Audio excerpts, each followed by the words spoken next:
नमस्कार दोस्तों, एक बार फिर से आप लोग का बहुत बहुत स्वागत है हमारे ऑफिशियल यूट्यूब चैनल अविजन एसएससी बैंक एग्जाम्स पे। मैं हूँ आप लोग के साथ उर्वशी सिंह जी और आज का जो हमारा टॉपिक ऑफ डिस्कशन दोस्तों रहने वाला है वो रहने वाला है top 10 current affairs based on 26 जुलाई 2022। आशा करते हैं कि आप लोग सब लोग घरों में बिल्कुल अच्छे होंगे, सुरक्षित होंगे। सेशन को स्टार्ट करने से पहले दोस्तों मेरी आप लोगों से एक छोटी सी रिक्वेस्ट रहेगी कि जो भी हमारे चैनल पर नया जुड़ा है या फिर वीडियोस को पहली बार देख रहा है, make sure that you hit the subscribe button. Also don't forget to press the bell icon. Also share this video with your friends as well. सिर्फ इतना ही नहीं दोस्तों, अगर आप लोग चाहते हैं कि सेशन की पीडीएफ आप लोग को मिल जाए तो डिस्क्रिप्शन में जाकर लिंक की हेल्प से सेशन की पीडीएफ को भी आप लोग अवेल कर सकते हो।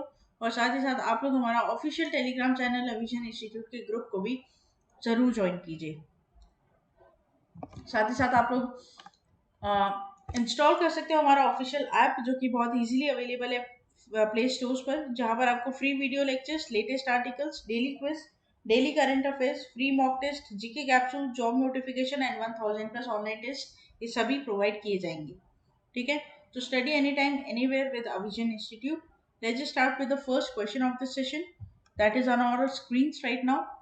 Who among the following was appointed as a new Prime Minister of Sri Lanka in July 2022?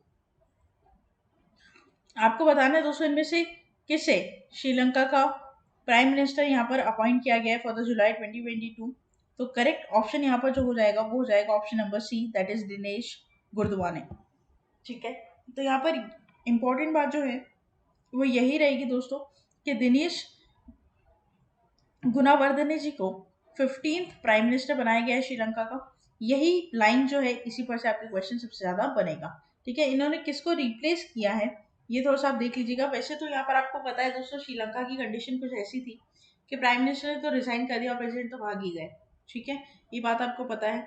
लेकिन यहाँ पर जो क्वेश्चन सबसे ज्यादा बनेगा वो इसी लाइन पे से बनेगा कि अभी किसे यहाँ पर प्राइम मिनिस्टर बनाया गया है श्रीलंका का। ठीक है, he succeeded former prime minister Ranil Wickremesinghe. ठीक है, तो बस इतनी सी पॉइंट है जो यहाँ पर आपको याद रखनी है दोस्तों। ठीक है, इससे ज्यादा आपको डेप्थ में इसमें क्वेश्चन नहीं पूछेगा। नेक्स्ट चलते हैं क्वेश्चन नंबर 2 के ऊपर। According to the WHO report, which country is the top remittance recipient in 2021 receiving 87 billion? तो यहाँ पर जो करेक्ट ऑप्शन हो जाएगा वो हो जाएगा इंडिया। दोस्तों मैंने आप लोग को हमारे करंट अफेयर्स में पहले भी ये चीज बताई है कि हमारे यहाँ पर रेमिटेंस दो टाइप के होते हैं, एक इनवर्ड एक आउटवर्ड, राइट। तो यहाँ पर इनवर्ड में इंडिया सारी कंट्रीज में सबसे आगे है कि इन्होंने सबसे ज्यादा इनवर्ड रेमिटेंस यहाँ पर कलेक्ट किए हैं 87 बिलियन का।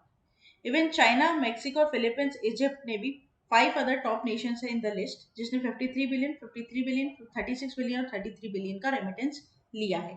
ठीक है, ये पूरी तरीके से दोस्तों जो रिपोर्ट है वो डब्ल्यूएचओ के द्वारा रिलीज की गई है। यहाँ पर आपको सारी बात मिलेगी, हम यहाँ पर पढ़ते हैं। India was the top recipient country of remittance inflows in 2021 in current US dollars among the low and the middle income countries, according to a report released by World Health Organization.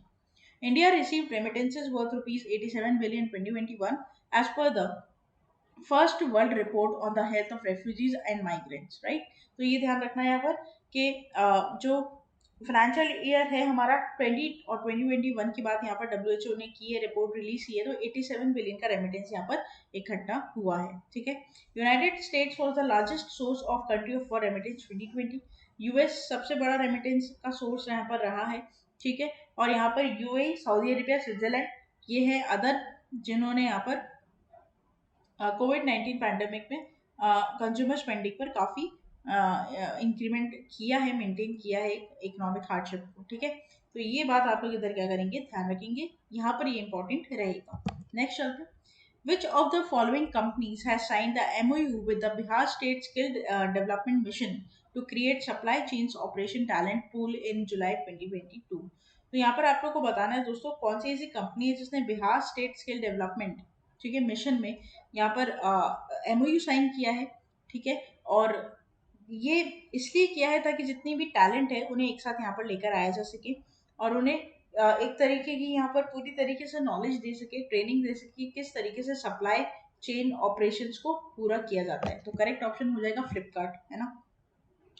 तो देखो आप कुछ यहाँ पर points पढ़ेंगे दोस्तों, इससे आपको क्लियर हो जाएगा। पहली बात तो फ्लिपकार्ट एक ई कॉमर्स प्लेटफॉर्म है जिसने साइन किया है MOU Bihar state skill development mission के साथ, ताकि एक supply chain operation academy start की जा सके। ठीक है, And according to the release, program aims to develop a talent pool of skilled supply chain operations personnel and disseminated pertinent training and expertise the business. देखो पूरा 60 days का ये पूरा ट्रेनिंग रहेगा जिसमें स्टाइपेंड 17,500 रुपये देने की बात कही है। ठीक है, तो एक नॉर्मल इंडियन के लिए 17,500 रुपये बहुत बड़ी बात होती है। तो 60 दिन का ये प्रोग्राम रहेगा जिसमें 45 डेज तो ऑन जॉब ट्रेनिंग रहेगी। ठीक है, मतलब जॉब करते करते उन्हें ट्रेनिंग मिलेगी, और जो 15 दिन का है वो डिजिटल क्लासरूम ट्रेनिंग दिया जाएगा। ऐसे करके 60 डेज का पूरा ये प्रोग्राम यहाँ पर देखने को आपको मिलेगा। आप ये पूरा यहाँ पर पढ़ सकते हैं दोस्तों। ठीक है, तो successful candidate will receive a stipend of 17,500 for completing the programme which include 45 days of the on job training at Flipkart, supply chains facilities of 15 days of digital classroom training। ठीक है, पूरा ये 60 डे का skill mission रहेगा जहाँ पर जो young people है वो एफर्ट देंगे, वो अपने स्किल्स को इतना डेवलप करेंगे तो जो सप्लाई चेन मैनेजमेंट है वहाँ पर उन्हें एम्प्लॉयमेंट मिल सके, और इससे क्या होगा, एम्प्लॉयमेंट जनरेशन भी हो रहा है। ठीक है, ये बात भी ध्यान रखना, क्योंकि ट्रेनिंग देंगे तो उसकी स्किल डेवलप होगी, स्किल डेवलप होगी तो इन्हें ज़्यादा एम्प्लॉयमेंट मिलेगा। ठीक है, तो ये एक इंपॉर्टेंट बात यहाँ पर रहती है दोस्तों। नेक्स्ट चलते हैं क्वेश्चन नंबर 4 के ऊपर। The world fragile eggs awareness day is marked on. ठीक है, तो world fragile eggs awareness day जो है इसे कब मनाया जाता है, तो ये बात आपको बतानी है। तो करेक्ट ऑप्शन हो जाएगा आपका 22 जुलाई, राइट। तो यहाँ पर किसी भी तरह की कोई थीम नहीं दी गई है, सिर्फ हमें ये जानना है कि world fragile eggs awareness day जो है इसे कब मनाया जाता है और क्यों मनाया जाता है। तो बेसिकली इसे 22 जुलाई को हर साल मनाया जाता है to celebrate families impacted by fragile X and highlight the progress of research to find a cure.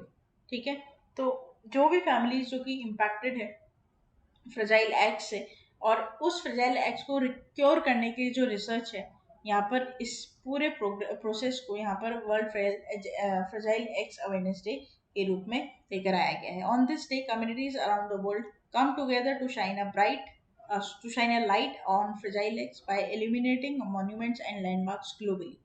World Fragile Eggs Day celebrates families impacted by fragile eggs and highlights advancements of research to find effective treatments and ultimately a cure. Right? तो ये ध्यान रखिएगा आप लोग, ये आपके exam के लिए यहाँ पर इम्पोर्टेंट रहेगा दोस्तों। थीम नहीं है, थीम आपको फोकस नहीं करनी इसमें। नेक्स्ट चलते हैं। The CBDT observed the 162nd income tax day, also आयकर दिवस। आयकर दिवस, ठीक है, तो दोस्तों आयकर दिवस कब ऑब्जर्व किया जाता है ये बताना है आपको। ये करेक्ट हो जाएगा 24 जुलाई। ठीक है, तो यहाँ पर दोस्तों CBDT observed 162nd income tax day, also called आयकर दिवस, on 24 July 2022, राइट।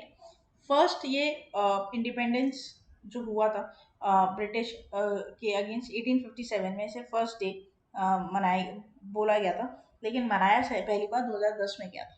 ठीक है, तो on 24 July 1860 income tax was introduced for the first time by India sir James Wilson. ठीक है, तो ये लाइन आपके लिए यहाँ पर क्या हो जाती है, इंपॉर्टेंट हो जाती है, बहुत इंपॉर्टेंट हो जाती है, राइट। ये ध्यान रखिएगा, यहाँ पर भी थीम हम कोई एक्सपेक्ट नहीं कर सकते थे, जबकि थीम है भी नहीं दोस्तों। यहाँ पर जुलाई 24 को आयकर दिवस मनाया जाता है। ठीक है, नेक्स्ट चलते हैं, बात करते हैं क्वेश्चन नंबर 6 के ऊपर। Which state has become the first India state to connect all registered commercial vehicles equipped with VLDT with ERSS? Correct will be your Himachal Pradesh। पूरी बात करते हैं। Himachal Pradesh become the first Indian state to connect all registered commercial vehicles। देखो, Himachal Pradesh has become the first state in the country to connect all registered commercial vehicles equipped with vehicle location tracking device with emergency response support system. Now these vehicles can be tracked anywhere in the country through VLDT. More than 9,423 vehicles have been registered and linked with ERSS। तो यहाँ पर दोस्तों ERSS system start किया है, और full form याद रखना, emergency response support system. जितने भी कमर्शियल व्हीकल, जितने बड़े बड़े ट्रक होते हैं, लॉरीज होती है ना, इनको यहाँ पर रजिस्टर किया जाएगा विद द ड्राइवर नेम और सब कुछ जो भी इंपॉर्टेंट इन्फॉर्मेशन होती है। हिमाचल प्रदेश ने ऐप लॉन्च किया है, तो वहाँ से वो ट्रैक कर सकते हैं कि वो जो व्हीकल है अभी इस वक्त इंडिया में कहाँ पर है, जिससे अगर कोई इमरजेंसी हो जाती है तो भी उन्हें ट्रैक किया जा सकता है। एक बहुत अच्छी चीज़ यहाँ पर है। ऑलरेडी 9,423 व्हीकल्स ने यहाँ पर रजिस्टर कर लिया ERSS के साथ। Now it will be monitored by both the police and the transport department. Chief Minister Jairam Thakur formally inaugurated the system at a program organized by Peterhof in Shimla. He also introduced the facility of panic buttons from the safety of women, children and public vehicles, right. तो ये ध्यान रखिएगा आप लोग, this is very important and this is very good also कि पहले किसी और स्टेट ने ऐसा क्यों नहीं सोचा, ताकि जितने भी जो एक्सीडेंट्स होता है इन्हें हम थोड़ा सा क्योर कर सकते हैं, और हो भी जाते हैं तो हेल्प कर सकते हैं, सबसे बड़ी बात, ठीक है। तो ये बात। Next, world drowning prevention day is observed every year on, correct will B और 25th ऑफ जुलाई। ड्राउनिंग मतलब होता है डूबना, ठीक है। तो यहाँ पर world drowning prevention day is observed every year on July 25 and was established by the UN General Assembly resolution global drowning prevention from July April 2021. The international advocacy event provides a platform to draw attention to the devastating and deep effects drowning has on families, communities, while also outlining safe life-saving strategies to stop it. Right? तो यहाँ पर दोस्तों क्या है, world drowning day 25 जुलाई को मनाई जाती है, ठीक है।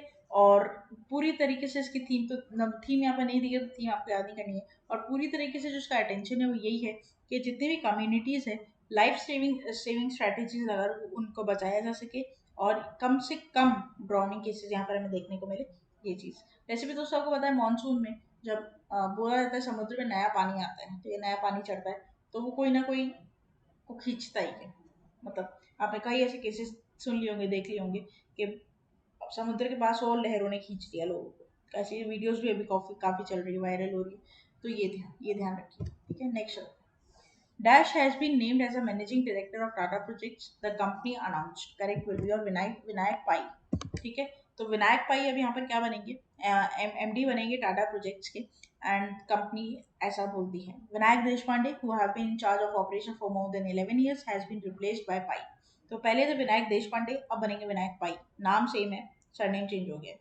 विनायक देशपांडे 11 साल से थे, अब उनको रिप्लेस कर दिया है विनायक पाई ने, ठीक है।